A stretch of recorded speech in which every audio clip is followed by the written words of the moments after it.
Olá, meus amados irmãos, graça e paz da parte de nosso Senhor Jesus Cristo. Para quem não me conhece, eu sou Daniel e ficamos aí, 10 dias aí parado no que diz respeito às aulas, porque estava a resolver algumas correrias que aconteceu aí no decorrer desses dias. Mas eu estou aqui novamente para continuar aqui a matéria, sobre a geografia do povo hebreu, na Palestina. Na aula passada falamos sobre a estrutura da terra, falamos sobre a geografia da Palestina ali na época. E continuando o assunto, que na página 51 do nosso módulo 3 de teologia, falando sobre a terra montanhosa. Iremos falar daqui até o clima, né? Continuando o tema, aqui na página 51 vai dizer o seguinte: a terra prometida é muito pequena. De norte a sul, de Dan até Bérseba, como diz a Bíblia, mede menos de 230 quilômetros. A extremidade do Mar Morto dista apenas 800 quilômetros da costa, embora estejam 400 metros abaixo do nível do mar. A região assemelha-se ao telhado de uma casa. A partir do Mediterrâneo, eleva-se gradativamente até atingir cerca de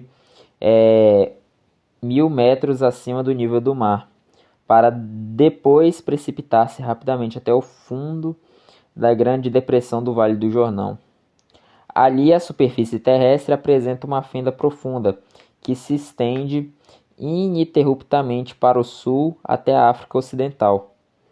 A leste do Jordão e ao norte da Galileia, as montanhas alcançaram as maiores alturas, atingindo quase 2 metros em Edom, borda do deserto oriental, e mais de 3 metros no Líbano, como o Monte Hermon ao norte.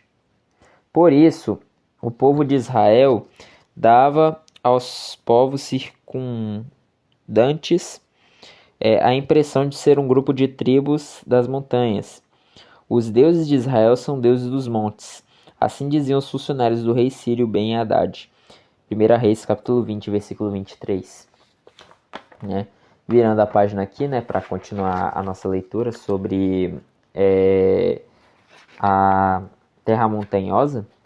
O núcleo do seu reino era constituído pela cadeia de montanhas que se eleva entre o litoral e a depressão do Jordão. Aninhados nessas montanhas, os hebreus tiveram condições de repelir os ataques dos filisteus que habitavam ao longo da costa, mas nunca conquistaram realmente a região costeira. De vez em quando, especialmente sobre o domínio de Davi, expandiam-se para o norte na direção da Síria, ou para o leste além do Jordão, onde em épocas diferentes assumiram o controle de Moabe e Edom, mas as montanhas da Judéia foram sempre sua primeira e última base. Então, conforme lemos aqui no texto de 1 Reis, capítulo 20, versículo 23, o próprio rei sírio Ben-Hadad, ele chama Israel que tem os deuses, fala que os deuses de Israel são deuses dos montes, porque a terra prometida, ela é muito pequena, mas ela é montanhosa, Conforme lemos aqui, que ela fica a partir do Mediterrâneo, ela se eleva gradativamente até atingir 1.000 metros de altura a nível do mar. E conforme lemos aqui, é uma região presente no Oriente Médio que é composta de muitas montanhas, isso era um ponto estratégico para os reis de Israel para atacar certos povos, ou para se defender dos ataques dos filisteus, por exemplo. Então, as montanhas na região da Palestina, como lemos aqui, é verdadeiramente importante. Agora, iremos falar sobre geologia, na página 52. O tópico diz o seguinte: sob o aspecto geológico, a maior parte dos materiais de que se compõem essas terras são jovens. O calcário ocupa grande parte de sua superfície. Essa estrutura é importante para entender a Bíblia. Onde está presente o calcário, a paisagem apresenta determinadas características. A água infiltra-se através do calcário. O terreno é permeável. Havendo pouca drenagem superficial, Habitualmente se formam correntes subterrâneas e a água pode ser captada mediante a escavação de poços. O calcário inclui muitas cavernas, enquanto na superfície frequentemente dá origem a um solo pedregoso, que torna difícil a agricultura, permitindo em pontos esparsos. Todas essas características são encontradas na colina da Palestina e aparecem na história bíblica. Também o clima do deserto exerce influência sobre a paisagem e suas estruturas. O deserto, independentemente do tipo de sua rocha, está geralmente coberto por uma camada de areia, sílex ou sal. Muitas zonas da parte meridional do país estão cobertas com esses depósitos estéreis. O vento e a água são forças que modelam as rochas do deserto. A erosão eólica muitas vezes as transforma em formas fantásticas. A força da água, tanto mais arrasadora e dramática, quanto mais rara, escava vales de paredes íngremes e penhascos supremos. Repentinas inundações ocasionais podem submergir em poucos minutos um vale seco com vários metros de altura da água, né? Então, esse daqui foi a parte que nós vimos sobre a geologia do povo de Israel, né?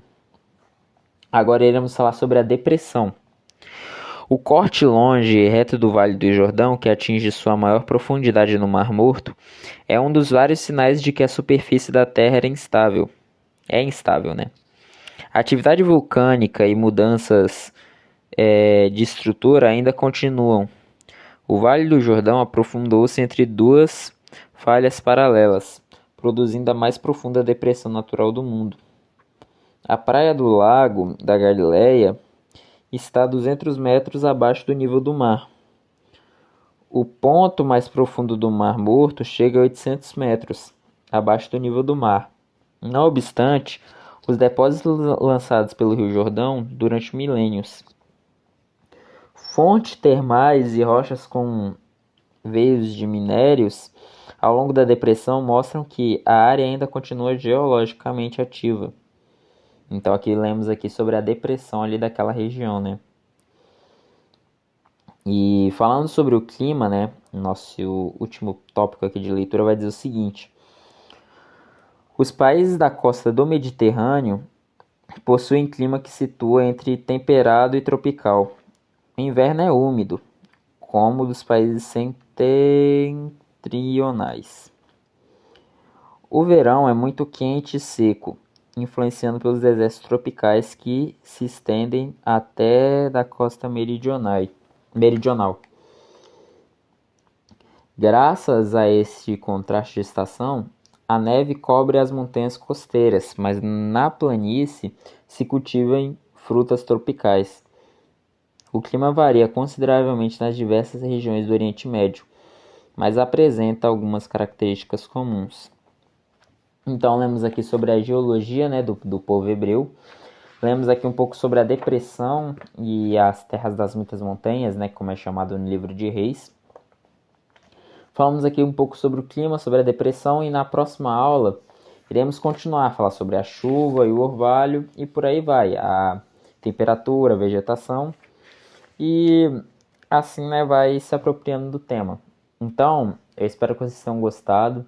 Se gostou, deixe seu like e até a próxima aula. Fique com Deus em nome de Jesus.